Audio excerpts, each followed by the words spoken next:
Hey folks, this is JR with DIY Prepper. Welcome to the channel. As of recording this video, we're only like 3 weeks away from one of the most dangerous and frightening things that we could ever face. Spring. Flowers will be coming back to life, and so will trees, which means horrendous seasonal allergies for some of us. Then there's gonna be peeps. Peeps everywhere. Disgusting. And with spring coming up, it makes sense for preppers to pick up certain items or look through the preps they already have and make sure that they have enough. Some of these are things that you should try to get every year around this time, while others are going to be a little more specific to this particular year with all the tariffs and all the other stuff that we have going on. And the first group of items that preppers should stockpile for this spring are gardening supplies. Having a home garden, even if it's a small one, can help you be more self-sufficient and also insulated from outside circumstances like inflation. And gardening is something that almost all of us can do in one form or another. You don't need a huge piece of property with a big honkin' row garden out back.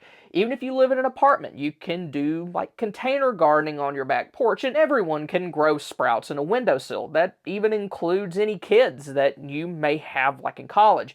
And good seeds are one of the most important things to stockpile for this. Heirloom seeds are preferable since you can harvest them from fruit you grow this year and use them to plant next year's garden.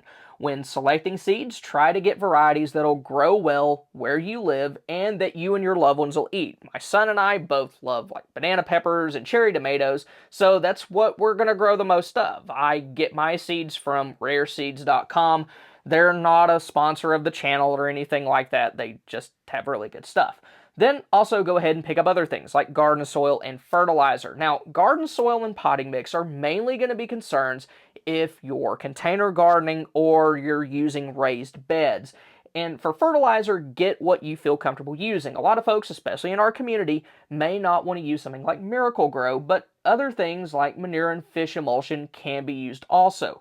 Just know the right way to use whatever you have. Some things like manure can burn plants if you use too much. That's mainly due to the fact that it has high levels of nitrogen and ammonia. If you'll be container gardening, now's a good time to pick up some 5-gallon buckets or planter pots. I actually really like 5-gallon buckets. They're cheap and they'll last at least a few years outside. Grow bags are good also, but they won't stand a chance against any like annoying destructive squirrels. We had this little fat joker that tore up all my grow bags a couple years ago, and if I didn't live in the middle of town, he would have been a shotgun crater. Then if you live anywhere like I do that could experience a dry spell, water barrels are another good thing to have. You can use them just as is for water storage or integrate them into a rainwater harvesting system. You could use that as additional drinking water during an emergency. Of course, you need to treat it first. Or you could use it as a backup water source for your garden. After that, also have tools like shovels, shears, and rakes. I like having a couple of different sizes of shovels. Full-size ones, of course, are good for larger tasks, while folding ones are good for moving soil into containers, and trowels work well for transitioning plants. That's helpful if you're like me and you start your plants inside and move them to the garden after they've matured a little bit. A bow rake will help you spread out soil and clean out garden beds, and then shears will help you prune plants without damaging them. Also have some personal protective gear. Gloves for your hands are important, and then wide brim hats will help protect you from sunburns. Then also have a few gardening books. Then another thing that comes with spring is storms. Where I live, severe thunderstorms and tornadoes are pretty common, unfortunately, so it makes sense to have all of your power outage basics covered. The first ones that tend to come to mind are lights. Things like flashlights, headlamps, and LED lanterns are always good to have, and it doesn't hurt to have multiples.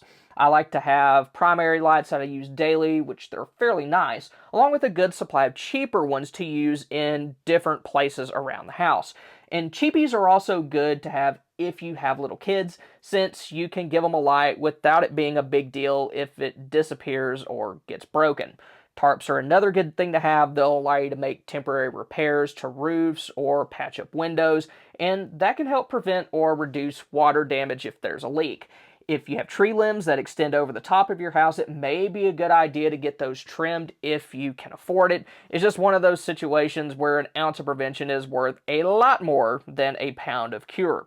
Then personal rain gear like ponchos and rain suits are also good to have. I always keep a poncho in my EDC bag in case it starts to rain while I'm out and about. And like with lights, it doesn't hurt to have some cheapies also. Little $1 ponchos are good to keep in different kits or in the glove box of your car. Then another thing that becomes a big problem in the spring and summer months is bugs. Mosquitoes are a big problem after storms, but all those nasty little jokers become more active as things start to warm up. Stockpiling pesticides can keep all those little nasties, including ants and termites, at bay. Having a selection you can use outside of your home, inside of it, and also personal pesticides will help cover all of your bases. You can even get sprays to treat clothing that can last through multiple washings. Mosquito netting is also good to have, especially if you need to keep windows open for ventilation or maybe just get some screens for your windows. Then if you don't have an emergency radio, now would be a good time to pick one of those up. You can get a dedicated emergency radio like this one that comes with a built-in solar panel and hand crank, or you can get two-way GMRS radios like these. With those, you'll be able to pick up local FM stations, NOAA weather radio, and talk to family or group members on FRS frequencies. You'll also be able to monitor amateur radio bands, but you won't be able to transmit on them. GMRS radios are a lot more powerful than the walkie-talkies you'd buy at your local big box store, but they do require a license to use. It's pretty cheap though, and it's good for 10 years for you and anyone in your family. If you're relying on a fuel-based generator, be sure to have plenty of fuel for that. And also go ahead and start up those generators to make sure that they still run, because you'd much rather find out now that you need a new spark plug than after the power goes out. And also be sure to have some fans to help you stay cool. Battery-operated fans are a good option if you don't have a large backup power source, while full-size fans can work well if you have some sort of generator. Even small personal misting fans can make a power outage in warmer months a whole lot less miserable. Then it's always a good idea to stockpile food.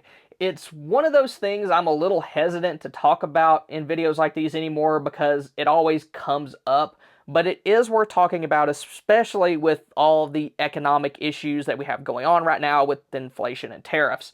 And for a country that has a lot of arable farmland, we import a lot of agricultural goods. We get various fruits and vegetables from Mexico, and any tariffs will increase the cost of those, whether they're canned or fresh. Avocados are a big import that we get from there, along with other things like peppers, cucumbers, and citrus. If you're wanting to stockpile canned versions of things like tomatoes, now's probably a good time to do that. If you have a good backup power source, you could stockpile frozen berries to give you a good supply of those. But all this is another good reason to get into gardening. A lot of the plants that we import from Mexico, like peppers, aren't that hard to grow, and having a garden will help you have a good supply of those through the spring and summer months, and it'll also give you a useful skill. Then we also get a lot of food imports from Canada. Those include grain, livestock, and meat, but we also get a lot of other things from them too, and those include cherry tomatoes, which actually kind of surprise me, and then maple syrup, which doesn't surprise me at all. Thankfully, some of those have a pretty long shelf life and they're easy to stockpile. Grain can be stockpiled as flour for a couple years in Mylar or as wheat berries for a couple of decades, and stockpiling canned meat will help you have a long-term supply of that. Freeze-dried meat is very expensive, and frozen meat could spoil if your freezer goes out, so having canned meat is a good middle option that'll give you a reliable way to store it long-term for a fairly reasonable price. Then also, don't overlook drinks. Coffee is a major import that could become more expensive if the countries that export it get hit by tariffs, which is pretty likely. Most coffee doesn't have a very long shelf life, but one exception to that is instant coffee. Most of that's freeze-dried, and it'll last quite a while. It can last for 20 years or more in Mylar bags with oxygen absorbers. Then it's also a good idea to have some powdered electrolyte solutions.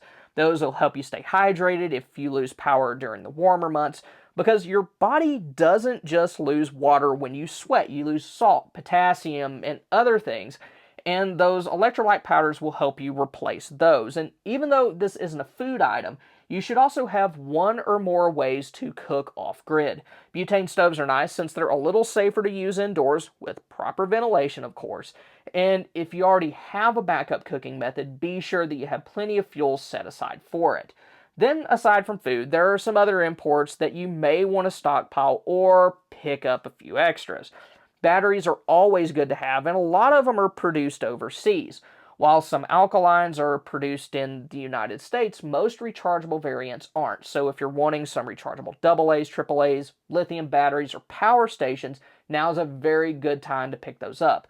And power stations and solar generators are a big one. All of them are imported, so with tariffs, it's pretty likely that their prices are going to go up across the board.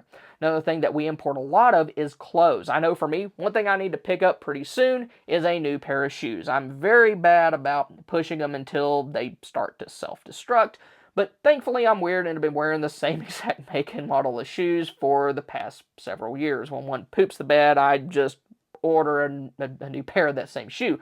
But if you have clothes that are wearing out or starting a new job, then go ahead and get what you need for that.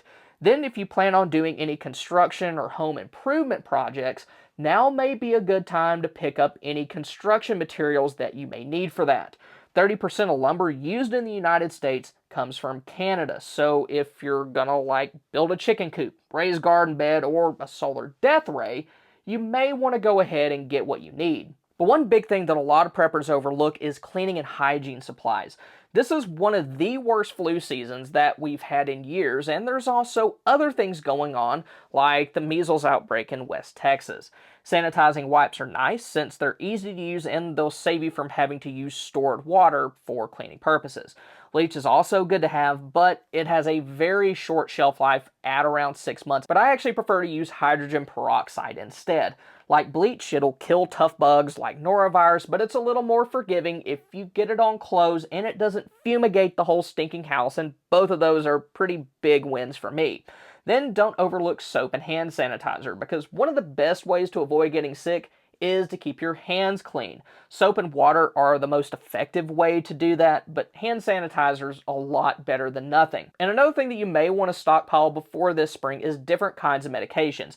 I just did a full video on that a couple weeks ago, and if you want to see that list of medications and first aid items, then you can click here. Or if you want to see stockpile items that a lot of preppers forget, then click here. Thank y'all for stopping by. Y'all have a good one.